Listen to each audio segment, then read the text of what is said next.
I think if I hear you call me Becky one more time, six-pack, I'm gonna pop your tops. All six of them. Who are you?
What can I get you? A penguin.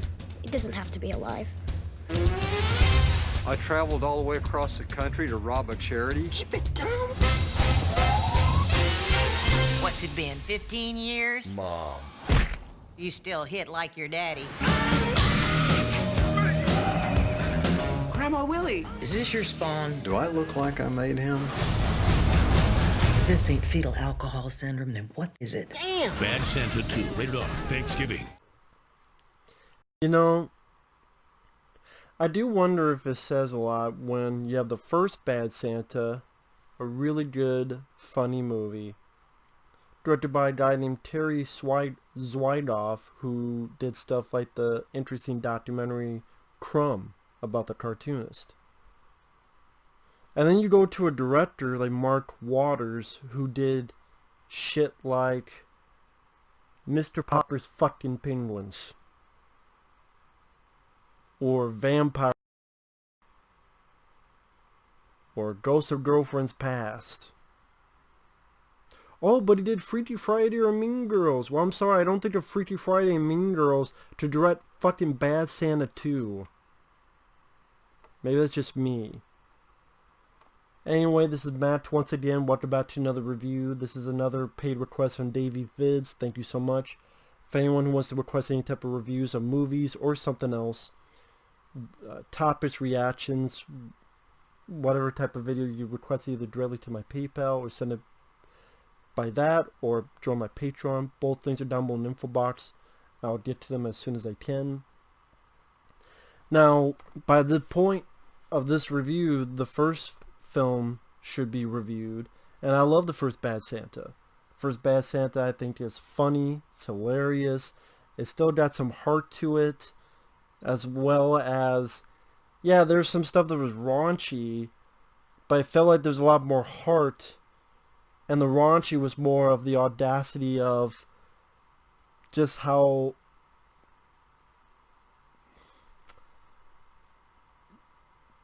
Billy Bob Thornton's character would react to certain situations, and he was cursing, but he was cursing almost as just a natural reaction to his environment, including this kid. You just fucked with me, aren't you? This, though, this is one of those sequels like Dumb and Dumber 2, and yes, I'm including Bill and Ted 3 on that list, Face the Music. This is why I can't look for the comedy sequels anymore. I can't. Because of this, and Dumb and Dumber 2, and Bill and Ted 3. That's why I was unsure in Bill and Ted 3. For good reason. Because of shit like this and Dumb and Dumber 2. And it being so many years. Because the first Bad Santa was 2003. This is 2016. And you didn't really need a sequel. Because it all ended fine.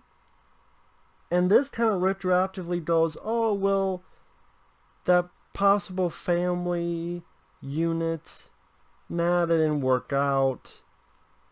Oh, yeah, in the first film, it mentioned how the dad of the kid was going to get out of jail. I don't even know if they mentioned that dad in this one, so I don't know what the fuck happened. Oh, yeah, the girl that liked Billy Bob Thornton's character, nah, it just didn't work out, just because. Oh, now the kid is grown up, and you know what?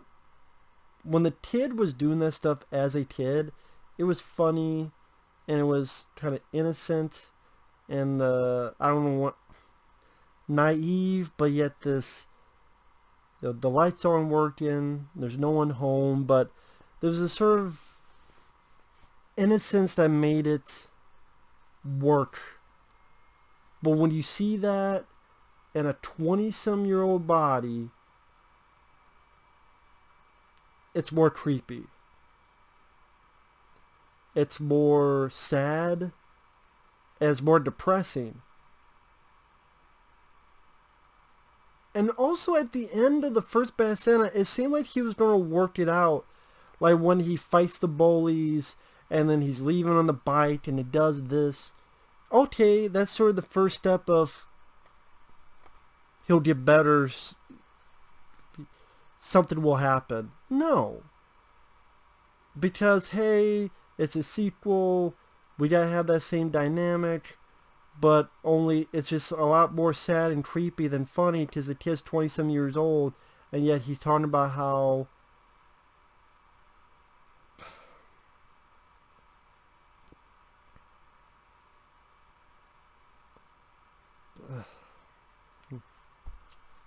it just didn't come off well to me. And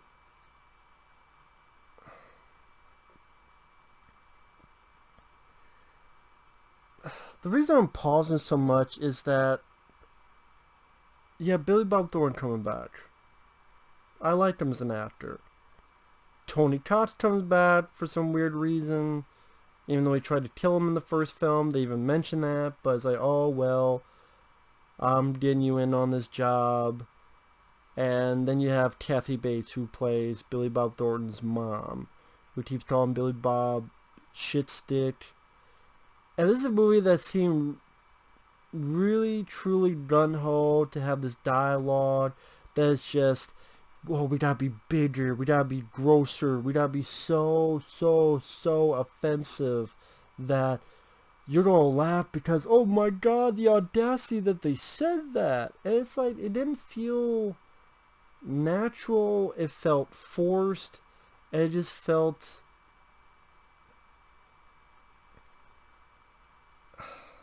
more cringe-inducing than funny. And you don't have fun like supporting characters like Bernie Mac and John Ritter. Sadly, both of them passed away. Bernie Mac's character died in the first one, to be fair. But you don't have any interesting supporting characters like that. Kathy Bates. Number one, Billy Bob Thornton looks older than Kathy Bates. But Kathy Bates is supposed to be his mom. That's the one thing that was weird. Number two, Kathy Bates just seemed like a more irritating version of her character in The Waterboy. And I didn't need to see the character's mom. I just, it just, maybe on paper seemed like an interesting idea, not so much in the end result for me.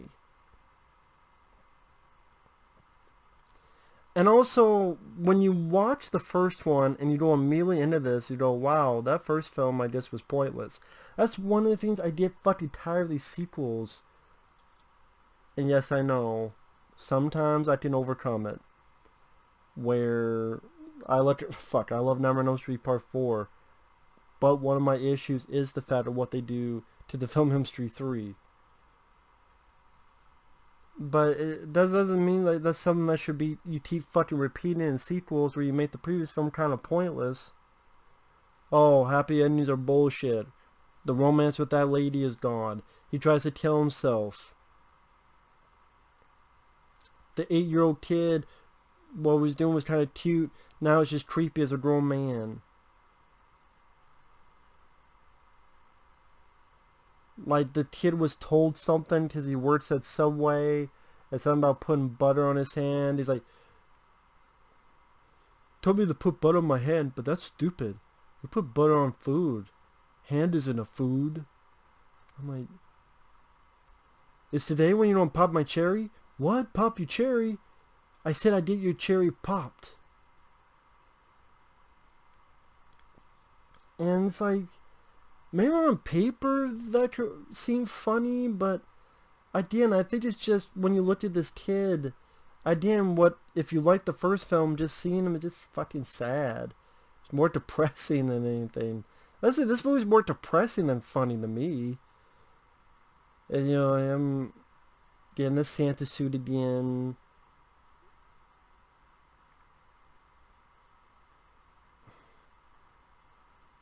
Again, trying to push the humor. Oh, that's the ugliest fucking baby on this planet.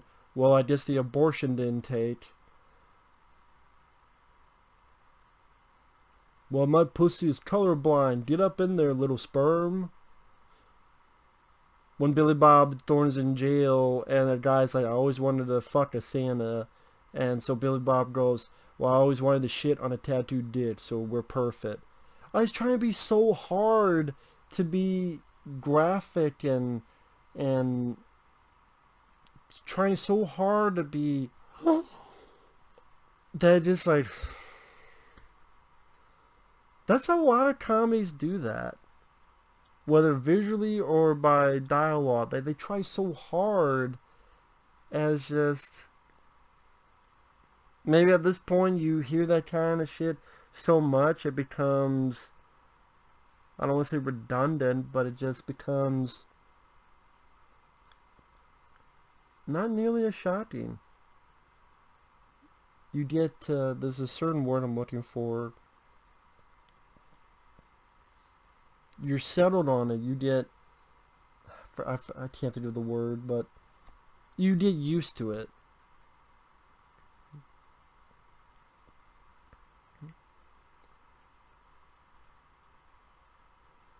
Or someone goes, someone uses the word flouting, and Billy Bob doesn't know what the fuck that means, so he goes, flouting? I never sucked jizz out of nobody's ass, even with a straw. Or weird scenes like Kathy Bates, oh, I chew caramel, and I put it in your mouth like a bird. You see, I put it in your mouth like a bird. I'm like, yeah, what the fuck? Now, granted, once in a while, I got a little chuckle out of something that I could see being in the first film. Does it have to be like the first film? I'm just saying the first film worked to me. I thought it was a lot fucking funnier, so I guess yes in this case.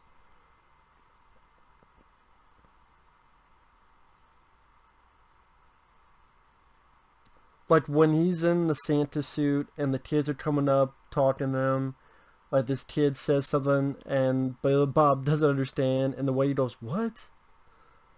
Or the kid names video games and Billy Bob goes, you could be talking fucking Swahili for all I know. But then on the flip side, that comes up with another problem. A lot of this just feels like a remake of the first movie.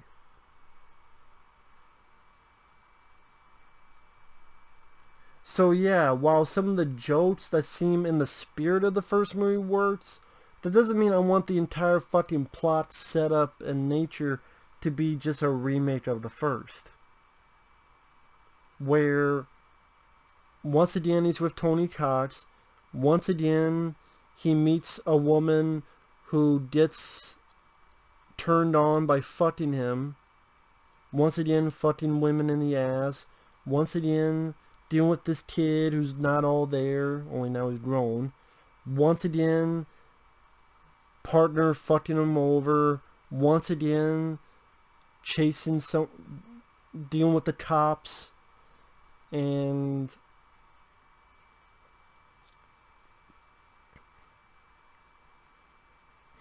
Once again, well, I mean, it's Bad Santa, so of course to take place at Christmas time. It felt like after a while, I'm like, this is just a remake of the first movie. They really don't have much idea for a sequel. And people go, well, man, of course it's Bad Santa 2, but number one, I don't think you needed a sequel, like I said. And number two,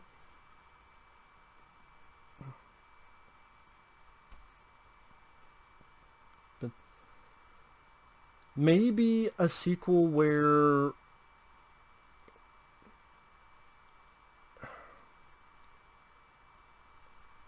I'm thinking of like somehow if this type of character had to be forced into working in the world of retail during Christmas.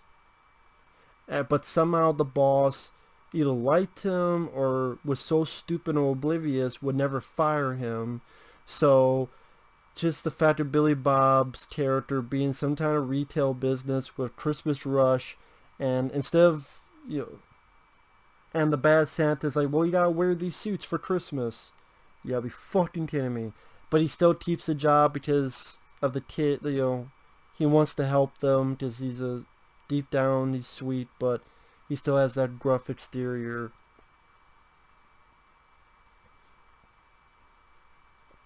I don't know, I'm just spitballing here. Man, like, it's just something a little bit off the path.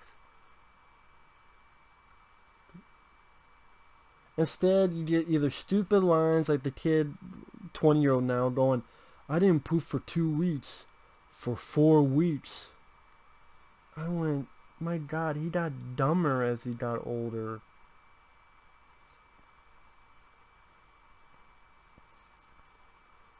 I mean, even the way the movie ends with, spoiler alert, instead of Tony Cox turning on him, it's Kathy Bates turning on both of them. Shoots Tony Cox. Billy Bob Thornton goes after her, stops her, gets the money, or it flies out. Now he has a job as a janitor.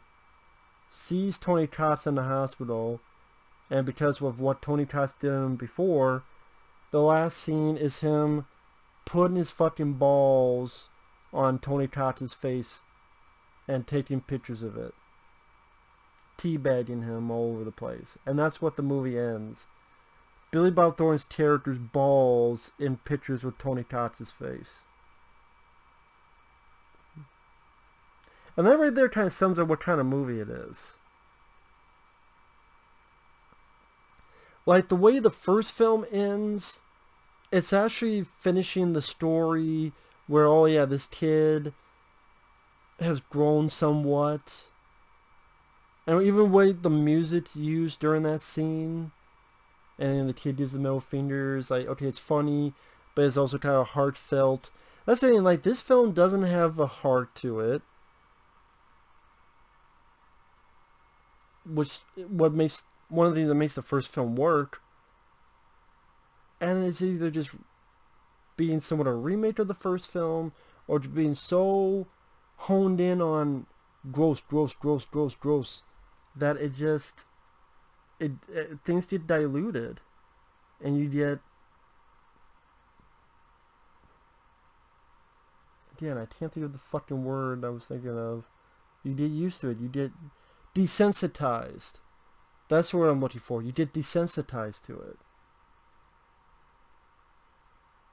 And just not as funny or as effective as maybe the makers wanted to be. And it seems like I'm not the only one, because when the film came out, it bombed. Because no one was...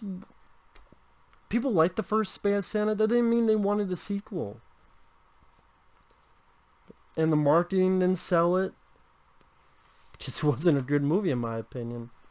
And yeah, I know there are people that liked it. That's cool. Doesn't mean I have to. So there you go. So, and also Billy Bob Thornton's performance, he seems a bit more tired, which makes sense because it's fucking 13 years later, but he seems a bit more tired compared to the first. Again, Billy Bob still has some nice moments, but a little bit more of a lethargic performance compared to the first. He had a bit more pep in a step in the first film. Maybe that's just me. So, but I don't know, maybe he's like, this fucking strip, what more can I do? I don't know. I don't know. But, fuck, I would rather watch the Bad News Bears remake over this. And Billy Bob Thornton's an actor I don't really see a lot nowadays. I don't know. I mean, I know he's been in stuff. I just can't think of them off the top of my head. I think he was on a TV show. Was it Fargo? Yeah, I don't remember what else he's done lately. But, yeah, I do enjoy him as an actor, but it's just sad that you make a sequel and it's just a lame, unfunny movie, in my opinion. But with that said, thanks for watching. Take care. We'll see you guys later. Bye-bye.